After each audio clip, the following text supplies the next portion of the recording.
Good afternoon, everybody. This is the Fantasy Sports Boss again with a Crisis Point video. Fantasy Football Crisis Point videos typically fall on Monday, and they examine struggling players who are not living up to potential or the previous standards that they have set. And certainly in Week 8, Davante Adams of the Las Vegas Raiders was the poster child for this. Despite coming back from a pretty rough bout with the flu, Adams pronounced himself fully ready to go against the New Orleans Saints. And of course, the Saints absolutely handed it to the Raiders 24-0. And as far as Adams was concerned, just one catch for a grand total of 3 yards, 5 targets. He even took a handoff that went for negative yardage. So it was just a complete abomination for Adams and really for the Raiders as a whole. And this crisis point could even be about the entire offense because nothing went right against the Saints. And the Saints are certainly not a juggernaut by any means. And they're led by a backup quarterback in Andy Dalton.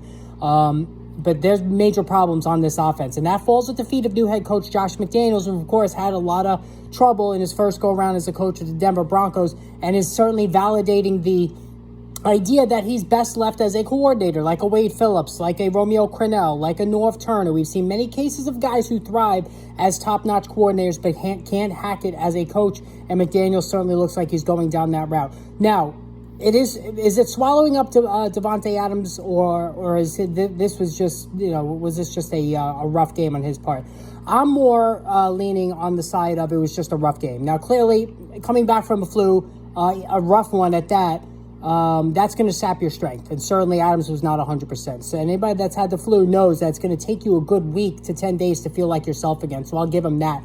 Also, through no fault of his own, the Raiders' offensive line, this was a big concern of mine coming into the season. They are one of the worst units in football. Some injuries have thinned the ranks even more, and Derek Carr had virtually no time to throw the football. Now, that is the one concern I have with Adams going forward in terms of his deep game. Does Derek Carr have the opportunity, have the time to throw the deep ball to Adams?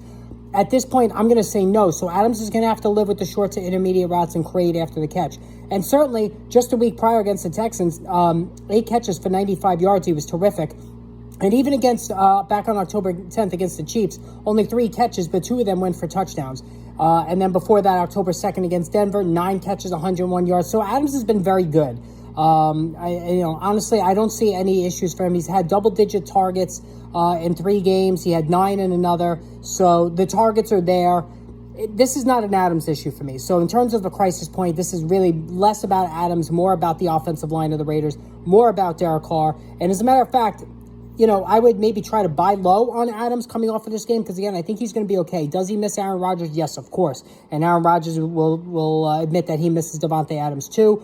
We're not going to see those Green Bay numbers from Davante Adams again. That's just not going to happen with Derek Carr as his quarterback. But I still think he's going to be a low-end wide receiver to moderate, middle-tier wide receiver 1. And I think he'll get back on track, the next game there for the Raiders. And I don't have any issues with him going forward. In terms of supplying the at least wide receiver 1 numbers, even if they're on the lower end. All right, hit that subscribe, hit that notification button. More videos on the way soon.